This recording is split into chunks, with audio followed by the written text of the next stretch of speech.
विशिष्ट अतिथि, विशिष्ट व्यक्ति, समाज का नेतृत्व करने वाले महानुभाव हमारे बीच हैं। मैं कह सकता हूं, दिल्ली में हमारे कार्यकर्ताओं ने जहां जहां छोटी छोटी गोष्ठियां करने का प्रयास किया, कुछ बड़ी गोष्ठियां करने का प्रयास किया, तो इन सभी महानुभावों ने हमें पूरा समर्थन दिया और इससे हम भारतीय भाषा अभियान के कार्यक्रमों में अनेकों जिला जज, अनेकों उच्च न्यायालय के, वर्तमान में जो दिल्ली उच्च न्यायालय में न्यायमूर्ति हैं सेवानिवृत्त, सर्वोच्च न्यायालय के सेवानिवृत्त न्यायमूर्तियों को हम अपने मंच पर बुला करके इस विषय को कानूनी प्रावधानों के माध्यम से उनको समझा सके। और आज उनको लगने लगा है कि विषय गंभीर है और विषय वैसा नहीं है कि कोई एक समाज का वर्ग ये चाहता है कि भाषाएं अपनी उठ जाएं या अंग्रेजी का कोई कम स्तर हो जाए। विषय कानूनी है, विषय विधि में है, विषय हमारे दीवानी जो प्रक्रिया है और जो दंड प्रक्रिया है उसमें वो छिपा है, उसको हम लोगों ने ढूंढ कर निकाला है। आज वक्ता जब अपना विषय रखेंगे तो आपके सामने वो विषय आएगा।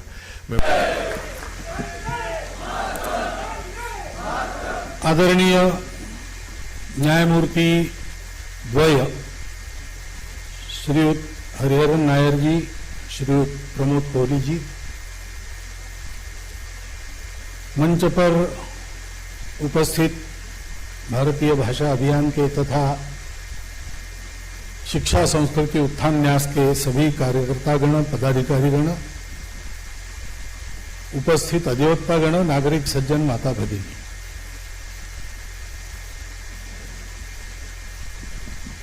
इसके पहले के भाषणों में पूरा विषय आ गया है और उस विषय के बारे में आपका हृदय प्रकट करने वाली सहमति भी हो गई है।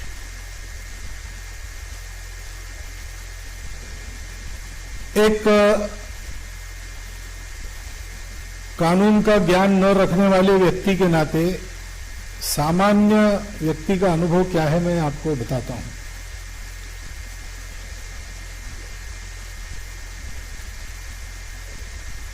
झारखंड में भगवान बिरसा मुंडा हो गए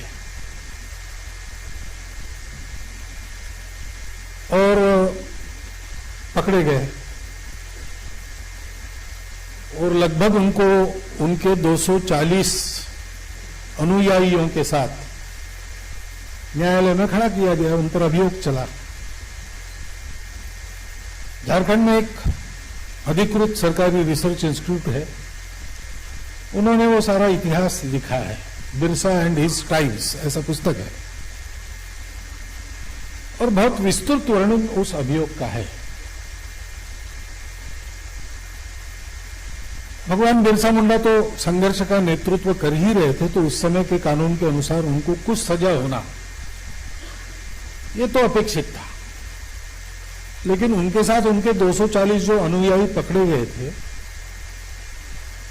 वो विचारों से तो सबके सब उनके सहभागी थे ही, परंतु प्रत्यक्ष कुछ किया है उन्होंने, कानून की भाषा में कोई कॉग्निजेबल ऑफेंस उनका हुआ है ऐसा नहीं था।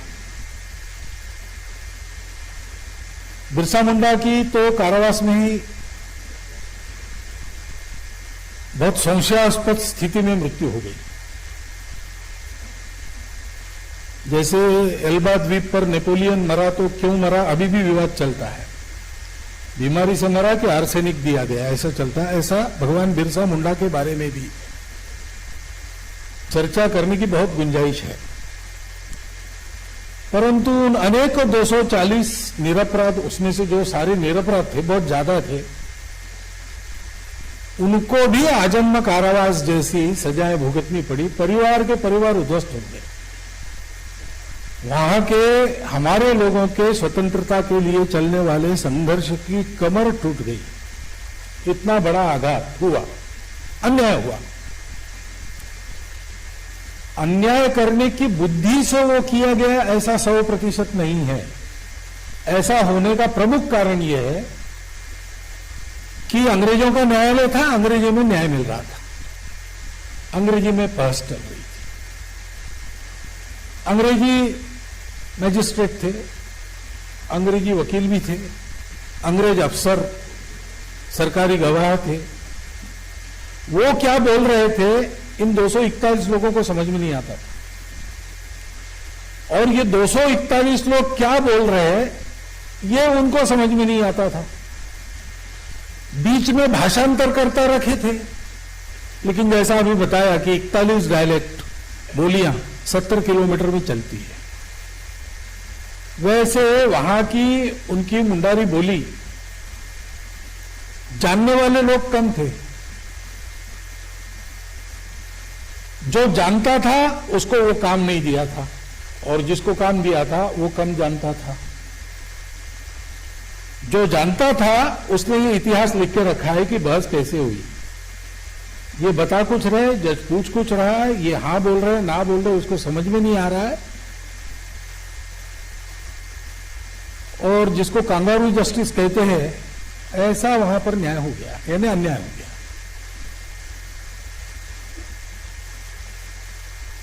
ब्रिटिशों का राज था, ब्रिटिशों का राज चलाने के लिए यहां का प्रशासन था, ब्रिटिशों का राज चलाने के लिए यहां के न्यायालय थे। उस समय देशभक्तों को यह कहना पड़ता था। डॉक्टर हेडगेवार ने अपना डिफेंस दिया तो उन्होंने ये शुरू किया कि आप मेरा न्याय करने वाले हो, लेकिन मैं आपके न्यायालय को ही नहीं मानता। पहले तो आपको आपका जुरिस्डिक्शन भारत पे चलता है, ये सिद्ध कर दो किस कानून के तहत आपको ये अधिकार है भारतवर्ष पर राज्य करना। लेकिन ये दलील तो उस रूल ऑफ लॉ में चलने वाली नहीं थी, कहीं पर भी नहीं चली। वो ब्रिटिशों का राज था, अब तो अपना राज है। अब तो अपनी जनता को अपनी भाषा में न्याय मांगने का और न्याय प्राप्त करने का अधिकार है। अपनी भाषा में जीवन के सारे व्यापार चलाना, ये स्वातंत्र्य में जो स्व है उसकी अभिव्यक्ति का एक रास्ता है। हम स्वतंत्र हुए यानी क्या हुए? तो हम अपनी हर बात को अपने स्वतंत्र परंपरा के आधार पर, स्वतंत्र प्रज्ञा के आधार पर, स्वतंत्र जीवन दृष्टि के आधार पर, हमारे देश के सारे स्वतंत्र परिवेश के आधार पर व्यक्त करेंगे। ये तो किसी के भी समझ में आने वाली बात है वास्तव में, क्योंकि मेरा काम मेरी भाषा में चलता है, मेरा काम दूसरे की भाषा में नहीं चल सकता। क्योंकि जो मैं हूं वो मैं केवल मेरा शरीर नहीं हूं। मेरे बुद्धि में जितने भाषाओं का ज्ञान है वो ज्ञान केवल मैं नहीं हूं। मेरे पीछे एक बहुत पुराना परिवेश है। वो सदियों से भारतवर्ष जैसे देश में तो इतिहास पूर्व काल से चलता आया है। मेरा मानस उससे बना है, मेरा चित्त उससे बना है। उस चित्त के मार्गदर्शन में मेरी बुद्धि काम करती है, उसके आधार पर मेरी कृति बनती है। इस सारे कृति के पीछे जो भाव भावनाएं, इच्छाएं, अपेक्षाएं, आकांक्षाएं हैं वो विदेशी भाषा में व्यक्त नहीं होती। ये सत्य है, वैज्ञानिक सत्य। एक बड़ा मनोरंजक ऐसा ही प्रसंग है, लोकमान्य तिलक जी के बारे में हुआ। लोकमान्य तिलक जी को मिलने के लिए सर वैलेंटाइन चिरोल गए। उस समय वो सर नहीं बने थे, तो तिलक जी घर पर नहीं थे, पत्नी थी। तो उन्होंने पत्नी को पूछा, तिलक जी घर पर है क्या? अब वो जमाना ऐसा था कि पत्नियां अपने पतियों का सीधा उल्लेख नहीं करती थी, एक मर्यादा थी। आज बदल गई, उसमें दुख करने की बात नहीं है, लेकिन उस समय थी। तो वैलेंटाइन ने पूछा, चिरोल ने पूछा कि तिलक जी घर पर है? तो पत्नी कहती है कि खूंटी पर टोपी नहीं दिख रही। इसको समझ में नहीं आया, मतलब क्या है? मैं पूछ रहा हूं तिलक जी घर में है क्या? हाँ या ना में जवाब दे। ये कोई टोपी नहीं है। तो नहीं, लेकिन तिलक जी घर में है क्या? तो जूता भी दिख नहीं रहा। 5 मिनट होने के बाद उसके चपरासी ने कहा, महाराज जी वो जब से बता रही कि तिलक जी घर में नहीं। तो उन्होंने नाम ही नहीं लिया। नाम लेते नहीं हमारे यहाँ। वो टोपी नहीं है, जूता नहीं है, काठी नहीं है, इसका मतलब वो बाहर गए। अब ये कैसे होगा? ये इसका भाषांतर कैसे हो सकता है? आज भी अगर हम कहें तो 4 कप चाय, 2 कप आलू बोंडा, पहले फड़का मारो, ये इसका अंग्रेजी भाषांतर करो। ये अपना नित्य चलने वाली भाषा है, उसका भाषांतर नहीं हो सकता। ये बोलचाल की भाषा है, जो भाषा के 2 प्रकार बनाए, इसमें यह सामान्य व्यवहार भाषा है। लेकिन न्यायालयीन भाषाओं में भी ये बात आती है, व्यवहार की भाषा में भी, लिखित व्यवहार की भाषा में भी एक एक शब्द उसका अर्थ जो बनता है, उसके पीछे जो भाव है उससे बनता है। और इसलिए न्याय मांगने वाला क्या कह रहा है और न्यायासन के द्वारा उसको जो कहा जा रहा है वो क्या है, उसके समझ में आए, वो जो कह रहा है वो इसके समझ में आए, ये दोनों होना है। तो व्यवहार की भाषा अपनी मातृभाषा होनी चाहिए, भारत की भाषा भारत में चलनी चाहिए। अब ये एकदम होना कठिन है, हाँ ये बात तो ठीक ही है, एकदम होना कठिन है। भाषा सीखनी पड़ेगी, भाषांतर करने पड़ेंगे, कंप्यूटर सॉफ्टवेयर लाना पड़ेगा, उसके लिए खर्चा होगा, खर्चा तो होता ही है। इतने साल भारत चला है, अंग्रेजी भाषा में बिना खर्चे के चला गया? ऐसा तो नहीं हुआ। बहुत सारा पैसा इधर उधर भी जाता है, उससे तो कम खर्चे में अपना ये काम होगा। क्यों नहीं होना चाहिए? ये मुख्य बात, पहला संकल्प है कि ये होना चाहिए। आज आप विदेशों में जाइए, चीन में जाइए, आपको चीनी सीखनी पड़ेगी। आप इस्राएल में जाइए, आपको हिब्रू सीख के वहां के व्यवहार करने पड़ेंगे। फ्रांस में जाएंगे तो फ्रांस में अंग्रेजी जानते हुए भी फ्रेंच आदमी आप अंग्रेजी में बात करेंगे तो चेहरा निर्विकार रखेगा, जैसे कुछ समझ में नहीं आ रहा, उसको सब समझ में आता है। आप चिन्ह यानी सांकेतिक भाषा में हाथ हिलाकर आप बताएंगे तो वो समझ लेगा, अंग्रेजी में वो बिल्कुल समझने से इनकार करेगा। तो स्वभाषा, इस्राएल के लोगों ने कितना प्रयास किया। इस्राएल हिब्रू भाषा मृत भाषा की, कोई बोलता नहीं था, बहुत कम मुट्ठी भर लोग थे, वो पुरानी हिब्रू में बोलते थे। तो इतने साल से 1800 वर्षों से उसका व्यवहार बंद था, उसमें नए शब्द भी नहीं थे, आधुनिक जीवन के व्यापार चलाने का सामर्थ्य उसमें नहीं था। लेकिन इस्राएल बना, लोगों ने तय किया कि इस्राएल हमारी भाषा हिब्रू है, हिब्रू में सब चलना चाहिए। उस भाषा का उन्होंने पुनर्जीवन किया। और संकल्प कैसा जबरदस्त है, एक यूनिवर्सिटी के प्रोफेसर बाजार में गए, बैंगन खरीदने थे, बैंगन के लिए उनको हिब्रू शब्द मालूम नहीं था। तो घर में आए वापस, पत्नी ने पूछा, बैंगन लाने वाले थे, उन्होंने कहा लेकिन बैंगन को कहते क्या है हिब्रू में, बताओ। उसको भी मालूम नहीं था। 15 दिन लाइब्रेरी में गुजारे पति पत्नी में शब्द खोजने के लिए, नहीं मिला। 3 महीने उनको बैंगन के लिए हिब्रू शब्द की सृष्टि करने के लिए ले, वो शब्द सृष्टि हुई, उसके बाद उन्होंने बैंगन खरीदे। तब तक उन्होंने बैंगन खरीदे नहीं। ये किस्सा नहीं है, ये घटना है। इस स्व की अभिव्यक्ति की एक स्वाभाविक विधा यह है कि हमारे सारे व्यवहार हमारी भाषाओं में चले। अपने देश में अनेक भाषा है, लेकिन वो हमारी कठिनाई नहीं है। हमारे देश में पहले से अनेक भाषा है, और अनेक भाषा होने के बाद भी एक देश के नाते हम व्यवहार करते चले आए।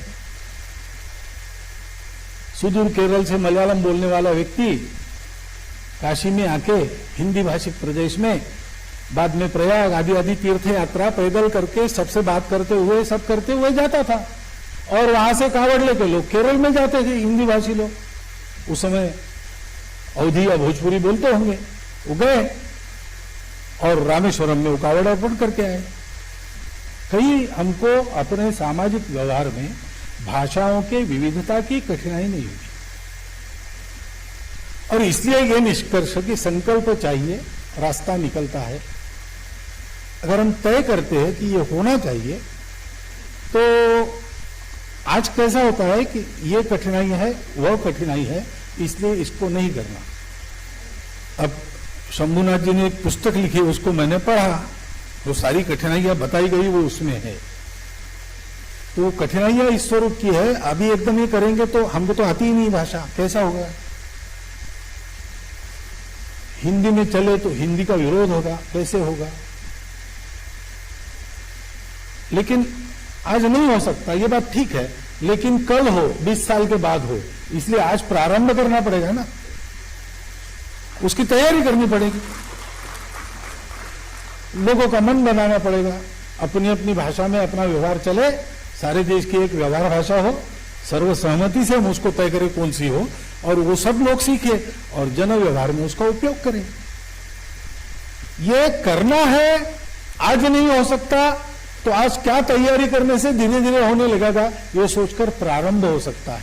हम प्रारंभ ही नहीं करेंगे तो कभी नहीं होगा, और कारण उसका यही रहेगा कि हमने प्रारंभ नहीं किया, और कोई कारण नहीं। वो चींटी रेंगते कदमों से चलती है, मीलों तक चल जाती है, और बड़ा बलवान पंखों में आकाश भरने वाला गरुड़ भी है, लेकिन अगर उड़ेगा ही नहीं तो कुछ नहीं हो सकता। हमारे पास ये सब बल है, हमारे पास विद्वान है, अंग्रेजी के भी विद्वान है, भारतीय भाषाओं के भी विद्वान है। हम एक देश है, इसलिए हम सब लोग एक मत से साथ बैठे तो हम अपनी एक भाषा भी व्यवहार भाषा तय कर सकते। भारतीय भाषा हो इतना आग्रह रखेंगे। ये सारा विचार हो सकता है, हम प्रारंभ नहीं करेंगे तो होगा कैसे? एक कदम आगे डालेंगे तो उतना ही फासला कम होगा, उसके आधार पर और एक कदम और एक कदम, कदम कदम करते करते फासले तय होते हैं। प्रकाश भी ऐसे ही मिलता है। मुझे जाना है उस पहाड़ के पास, बड़ा लंबा है, 20 किलोमीटर दूर है, मेरे पास जो लालटेन है वो तो 6 फीट केवल आगे दिखाता है। अरे 6 फीट आगे दिखाता, 6 फीट आगे जाओ, 6 फीट आगे जाने के बाद और 6 फीट का प्रकाश वो दिखाएगा। बढ़ते चले जाओ, प्रकाश भी तुम्हारे साथ बढ़ेगा। इस संकल्प को अपने हृदय में प्रकाशित करके सर्वदूर समाज में ये प्रकाशित हुए करना चाहिए। जैसा प्रयास चल रहा है उसको अधिक व्यापक करना चाहिए। इसकी गोष्ठी, इसकी चर्चा, इसके बारे में भाषण, इसके बारे में जानकारी सर्व समाज को देनी चाहिए। समाज के सब वर्गों में ही विषय जाना चाहिए, क्योंकि आखिर कोई भी व्यवस्था बदलनी है तो उसके लिए समाज का मन बदलना आवश्यक रहता है, समाज के विचार का दबाव आना आवश्यक रहता है। ये प्राचीन समय में भी ऐसा था, आज भी ऐसा है। तंत्र कोई भी हो, आखिर समाज कैसे चले ये निर्धारित करता है। समाज की मानसिकता बदलनी है, और इसलिए सबसे महत्व की बात इस गोष्ठी में मुझे जो लगी, वो जो अतुल भाई ने कहा कि प्रारंभ हमको हमसे करना चाहिए। छोटी छोटी बातों में हम विदेशी भाषा का उपयोग न करें। हस्ताक्षर की एक बात आई कि बहुत पहले 4 साल पहले फिर से एक बार आह्वान हुआ है, पहले 20 साल पहले भी हुआ था।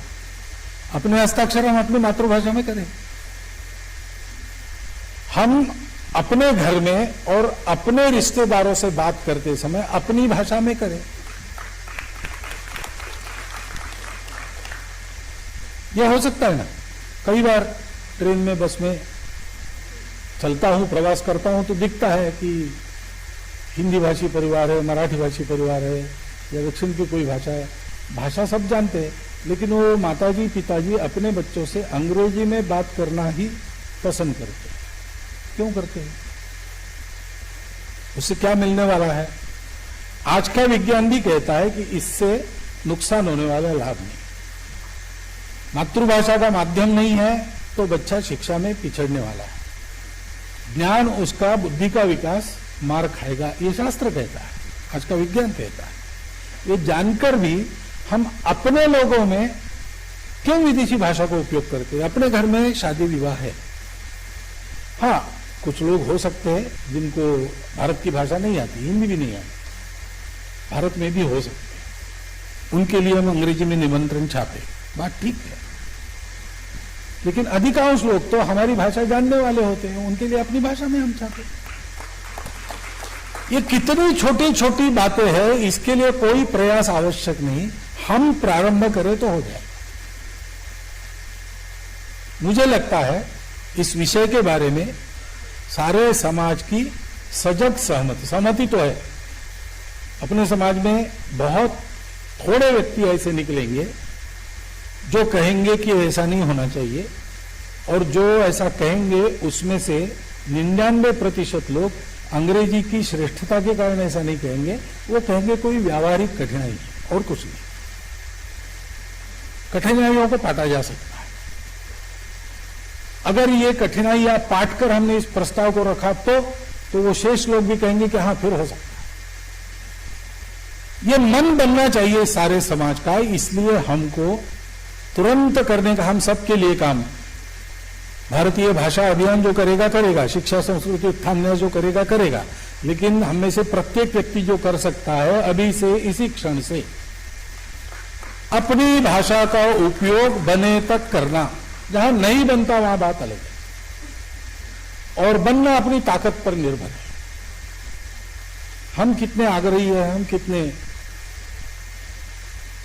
पहले हमारे नेतागण यूनो में जाते थे, अंग्रेजी में बोलते थे, लेकिन किसी ने प्रारंभ किया तो अब हिंदी में बोलते हैं, वहां भाषांतर करना ही पड़ता है उनको, जाएंगे कहां। भारत की बात सुननी पड़ती है और वो हिंदी में बोली जाती है तो उनको उसका भाषांतर करना पड़ता है, सुननी हिंदी में पड़ती है। तो ये अपनी शक्ति पर निर्भर करता है। हम अपनी शक्ति बढ़ाएं, अपनी भाषा को जाने, अपनी भाषा के शुद्ध प्रयोग को जाने, और उसका व्यवहार हम अपने लोगों में करें, अपने दायरे में करें, जहां तक हो सकता है वहां पर उसी को करने का प्रयास करें। और इस प्रयास में सारे समाज का मन बनने का ये जो भारतीय भाषा अभियान का प्रयास चला है, इसमें तन मन धन से सहभागी। उनके कार्यक्रम होंगे वो सफल होने चाहिए, उनके अभियान होंगे वो सफल होने चाहिए। उनके कार्यक्रम अभियान नहीं है तो भी अपने मित्रों में गपशप करते समय इस विषय को छेड़ दीजिए, छोड़ दीजिए, चर्चा होने दीजिए। ये बोलना चाहिए, अपनी भाषाओं का प्रयोग करना, क्योंकि अपनी भाषा का प्रयोग ये व्यावहारिक सुविधा तो है ही, लेकिन वो केवल व्यावहारिक सुविधा नहीं है, वो अपने स्वत्व की अभिव्यक्ति है। और हम आज अपने देश को अपने स्वत्व के आधार पर चलाने वाले स्वतंत्र देश के नाते अस्तित्व में है। उस स्वतंत्रता का यह आदेश है। स्व का तंत्र होना चाहिए तो भाषा में भी स्वभाषा का व्यवहार होना चाहिए।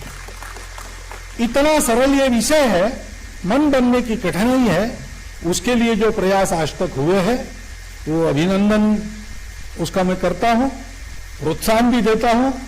संघ तो ऐसे सब कामों में मदद करता ही करता है, लेकिन अपने से प्रारंभ करके हम सब लोग इस अभियान में जुट जाए, इतना एक आह्वान केवल आपके सामने रखता हूं और मेरी बात पूरी